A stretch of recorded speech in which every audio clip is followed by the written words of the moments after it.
I believe that he doesn't want it to go into the season, right? I believe the Ravens don't want it to go into the season. So he's probably just answering a question honestly here when he says that. In terms of where things stand, you still have 4 weeks till the season starts, right? So you have the time.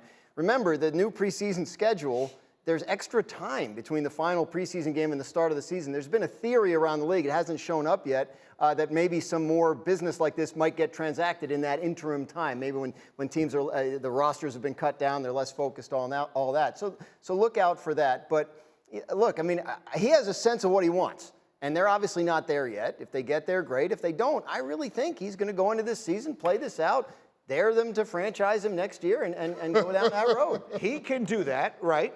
Sure. And so he's got the leverage of, I don't have to sign an extension. I'm already making a lot of money, certainly as compared to what he's made in the past for this final year of his rookie deal. And we've seen everyone from Kirk Cousins to Dak Prescott do it successfully.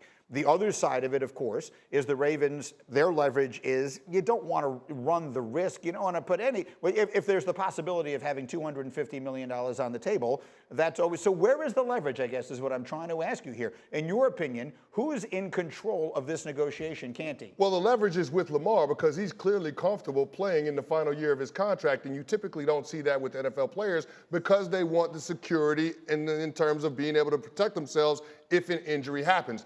Lamar Jackson ain't worried about that, and I understand why he's not worried about it because he saw Dak Prescott several years ago get a bag after coming off of a season where his ankle and his kneecap were facing different directions. Now, I get it. Lamar Jackson is a different kind of quarterback than Dak Prescott is, but Lamar Jackson is still a 25-year-old MVP that's taken his team to the playoffs 3 of the 4 years he's been the starting quarterback.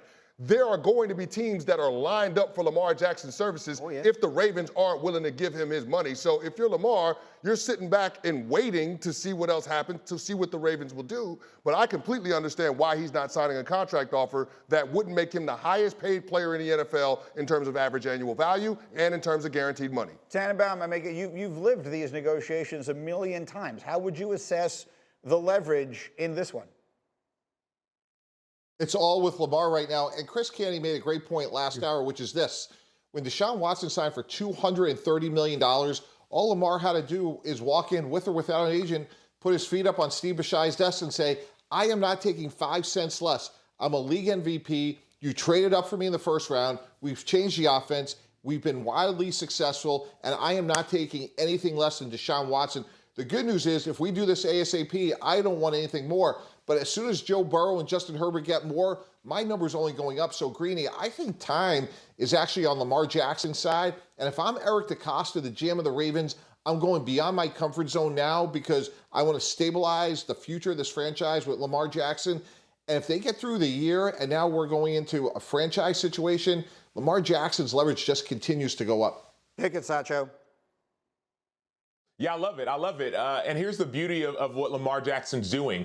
He's not holding out, right? A lot of people would say, well, you should hold out and you should sacrifice. He's like, dude, I care about ball. I want to go win, right? I care about, yes, this number. I know exactly what I want. And I'm still going to play because I believe in this team. I believe in myself.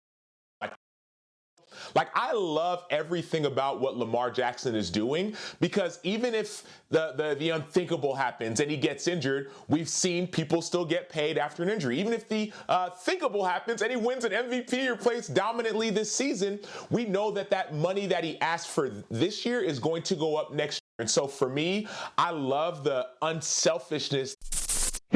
Thank you for watching ESPN on YouTube. For live streaming sports and premium content, subscribe to ESPN+.